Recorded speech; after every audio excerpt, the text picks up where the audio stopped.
Huwag masyadong bulky. We've got it all for you. Koreatown. First meal of the day. Dinakdakan. Dahil napakaganda ng loob. Ito na yung pinakalaking coffee shop. Okay naman, natikman ko na. Masarap. Ang ganda ko. Pwede ko mau. Ay, baka mahulog ka. Tama-tama after ng sisig at saka dinakdakan. Umaga sa iyong lahat. Morning. Good morning. So, for today's video, punta kami ng Pampanga. Pampanga. Wala kami sa airport ngayon, pero Nandito kami sa PITX. pero parang Bus airport din siya. Ngayon lang kasi ako nakapunta eh. No? Parang airport din. May gates. Wala lang. Ganda. Papakita namin yung loob ng PITX para makita niyo na maganda yung facilities sa loob. Ang daming pagkain. Maaaliw yung mga mata niyo sa mga restaurants, mga pagkain. Oo. Nandito pala yung mga P2P. Kaya dito kami kasi nakita namin may P2P bus. May mga P2P buses. So, mas madaling puntahan yung mga provinces na pupuntahan nyo. And so bago kami umalis, nag-breakfast muna kami dito sa Zeus Coffee. Time check pala. 10:45 a.m.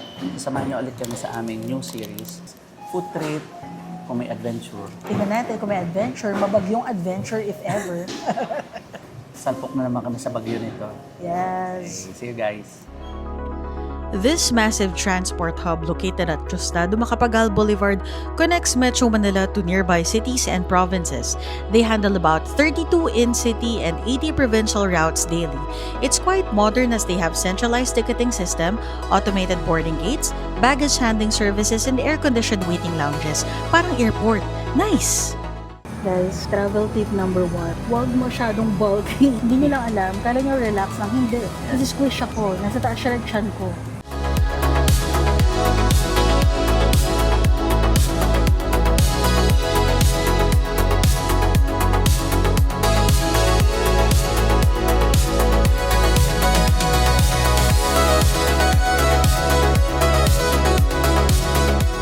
Hi guys, sa kababa na kami from the bus. Nandito kami sa Clark SM. Dito kami nagpababa. Hindi mo na kami mga tubig. Kasi wala kami dalang shampoo yan. Yeah. So tamang-tama. Ang galing, napaka-convenient kasi dito ka nakaagad sa tapat ng SM. Yeah, we've got it all for you. Let's go. Nandito na kami sa aming destination, sa aming hotel. Dito na. Yan ang Mango Sweets. Mango Sweets pala. Nasa siya?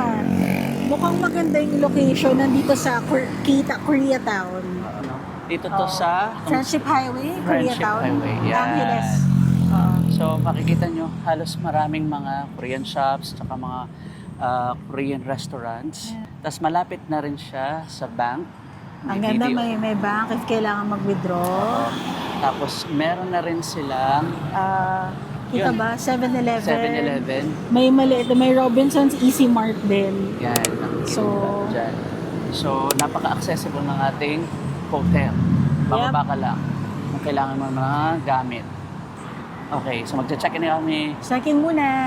See you. For ID, no? Yes. For 2 nights. Yes.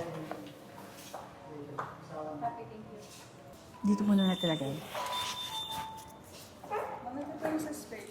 Salamat. Going to our room. So, 205. Just right.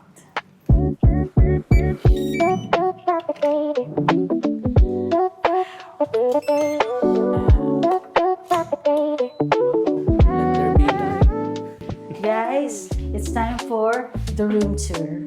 Magsimula tayo. So, nandito tayo sa pinto pagpasok. So, syempre, pagkapasok, ito agad. If you turn left, toilet. So, ayan. Bidet check. Malinis naman siya. Simple. May bidet, shower. So, we're good. Mamaya natin i-try yung bidet. And then, may full-length mirror. Okay.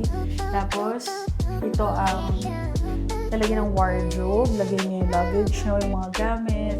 May hangers din. Pwedeng ihang ang inyong mga dalang gamit. And syempre, may storage pa din sa ilalim for your shoes and other stuff. 2 beds for 2 nights. Tapos may simple bedside table as usual. Ang cute, lamp yun. Oh, uy! Fairness. It's a night lamp. And sa likod mo, TV. TV. And syempre, Air conditioning. aircon. And Guys, may balcony. Tingnan natin kung Tingnan may view. natin. Paano to? View? Oops, wala. Wala. Ay, okay to. Fire exit, I think. Oo. Diba? May small tas ito may ladder. So, I guess, for fire exit. At may small pala, may desk din dito, which is good. Complimentary water. This is a non-smoking hotel. So, okay naman. So, kung mag-work kayo, alam niyo yun, kung kailangan lang, let's say, mag-overnight, pwede naman may desk area. And, ayun. Lahat naman, check naman, kasi ang non-negotiable naman namin ay bidet And bed. and 2 comfortable beds for each of us. Yun lamang. Guys, kakalabas lang namin. Kain na kami ngayon. First meal of the day. Parang tayo lang kakain. Parang tayo lang ang laman ng Saan mo gusto? Kasi late na kami kumain. Wala talaga kaming kasabay. Yes, ito. Haba. So, ang in-order ulit namin recap. Isang sizzling sisig, tapos isang dinakdakan. Tapos nag-order kami ng 2 rice. Tapos nag-order din kami ng pako salad. Again, kailangan namin ng gulay as a side. Kasi yung kinakain namin medyo fatty. Wow! Pako shallow. Oh. Ayun. Wow! Ganda. Thank you po. Hello. Ayun, Thank you. dinakdakan. Ayun, yung dinakdakan. Thank you po. Sige na pala. Okay. Thank you po. Siyempre, dalawa kami naghahalo. Kasi gutom na kami. Ito na naman kami. Feeling OMAD, 1 meal a day. Pero Yes. yung 1 meal katumbas ng...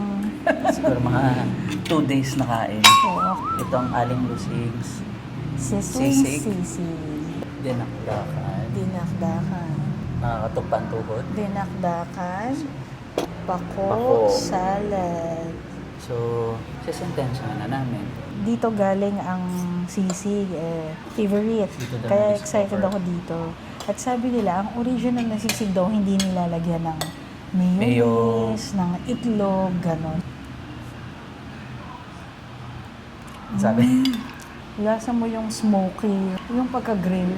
Naman. mga ulam Kumuha nila, ulit agad, ha? yung texture, naglalaman-laban sa loob ng bibig mo. I think, Saka kung mapapansin nyo guys, yung portion niya, hindi gaano marami. So tama lang sa amin dalawa. Hindi ka mabibitin. Hindi rin naman yung hindi mo mauubos ang kailangan mong iuwi. tikman ko na yung dinakdakan, ha? Bro, Ang sarap na to. ang crispy. Ang nanamnam.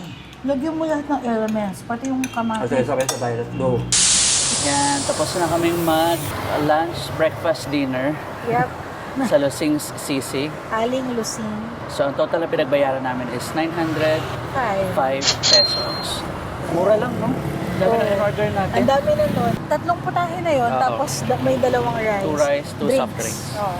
So, since it's a Sunday, punta muna kami saglit sa church para magpasalamat. Then, after nun, punta kami sa aking favorite place, coffee. Harap kami ng kapihan mamaya Yeah. pagkatapos minda. Hey. Good thing we were able to catch the 6 p.m. Mass at this lovely church, Immaculate Conception Parish located at Santa Maria, Balibago, Angeles City. Thank you, Lord. Ayan, tapos na po kami magsimba. Napakaganda ng loob. Immaculate Conception Parish Parish Church. sa Balibago. Visit din kayo dito guys. Prayers, Thanksgiving. Hi guys. Nakarating na kami dito sa Our Cafe. Our Cafe. Pero hindi namin in-expect na sobrang laki pala niya. Ito na yung pinakamalaking Ang coffee laki shop niya. na narating namin. Tingnan nyo. Ayan no. Ano ba to? 2 floors. Para siyang para siyang IKEA sa Tampines. Para isa siyang buong mall. Grabe. May malaki pang LED screen sa gitna. Yung mga classmates mo, parang, kape tayo? Tara, kahit walk-in lang kayong lahat. Bale, ang biyahe nga pala pamula dun sa Immaculate Conception Parish until here is about 32 minutes. 32 minutes pala. Balibago, Angeles to San Fernando. San Fernando to. Let's go inside. Let's go. Open. Oh. Ay, ang ganda oh. Pwede kayo maupo Ay, baka mahulog ka. Saan tayo order? Ito, dito, sa likodan nito. May pila sa likuran. Tingnan niyo, ang laki ng screen. Parang nalula ako sa laki. Parang gusto ko na umorder ng juice. Scan here for menu. Ito yung kanilang barista counter. Nasa likod ng malaking screen. may takeout area kapag Takeout area. Wala. So, doon tayo pipila. Order here. May self-service din dito ng mga cakes eh. So, I'm not Tapos? sure if... Siguro 3 lang, tapos baka babayaran dito. Ganun ba? Okay. Cakes. Breads. Uy, peanut butter cheesecake. Sige, peanut butter cheesecake ako. Totoo ba? Ito ang order namin for now. Marquee, chocolate hazelnut daw yung nasa loob. Yes. And Peanut butter cheesecake. peanut butter cheesecake na favorite niya. Yes. Ayan. This is by far the biggest cafe we have ever visited, and sure enough, the largest cafe in Pampanga. A 2-story cafe with a roof deck that can fit up to 700 guests. Hi guys, we got our order. Si Carmi nag-order ng hibiscus. Iced citron hibiscus tea. Refreshing drink. Okay naman, natikman ko na, masarap. Sinig, syempre. Ang aking favorite coffee, iced macchiato. Caramel macchiato. Let's try. Masarap nung Sarap. citron sa ilalim. Talaga. Matamis. Tama. Balance. Kasi ako kasi ang gustong matapang talaga ng coffee. Tama Coffee sa akin drinker to. siya. eh. May second floor siya. So nakikita nyo itong side na to, puro tables pa rin yan all over. Kaso siguro since gabi na, close off, nakita ko naka-cordon. Oo. So, sinara na nila yung upper part. Oo, baka wala Kasi na. kukunti na rin naman. Hindi na ganun kadami yung guest. Siguro, mga normal days, pagkain sa umaga, marami siguro talagang tao rito. Oo, or sige Saturday, ganun. Friday, siguro Friday night. Yan. Ngayon kasi dahil magmamonday na kinabukasan, kaya baka... Nagsisiuwi na sila. so, time check tayo, time check. Oh yes, time check. 8:37 p.m. Hindi to tatalab sa akin. Makakatulog pa rin ako on time. Nahulog daw, no? Peanut butter, hindi ko kita eh. Okay, let's try. Dahil mahilig talaga ako sa peanut butter. Graham. Masarap nangyari? Parang kumakain ng ano, Mahilig. ng Reese's. Mahilig siya sa, yan, favorite niya yan, peanut butter. Tamang-tama after ng sisig at saka dinakdakan. Palusot. Ang ganda nito. So we're going to try Marquee. Hazelnut mousse yung loob. Ang sabi, kalimutan na niya pangalan niya. Hi guys! Magandang gabi! We're back here sa aming room. Mabilis lang, nagawa natin. Pagdating natin, Saba ka agad sa Aling Lusing. kumain na agad Sisig. kila Aling Lusing. Pagkatapos kila Aling Lusing, sumimba na muna kami Oo, kasi it's a madami Sunday. namang malalapit na churches. Oo.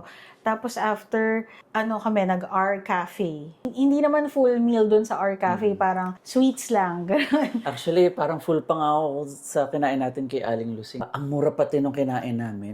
Busog na busog kami dalawa. Magpapahinga muna kami kasi travel kasi kami ng from 12 12 p.m. Yep. First day pa lang, nag-enjoy na kaagad kami sa sa Itong Pampanga. half day, oo. We'll see you guys again tomorrow. Night!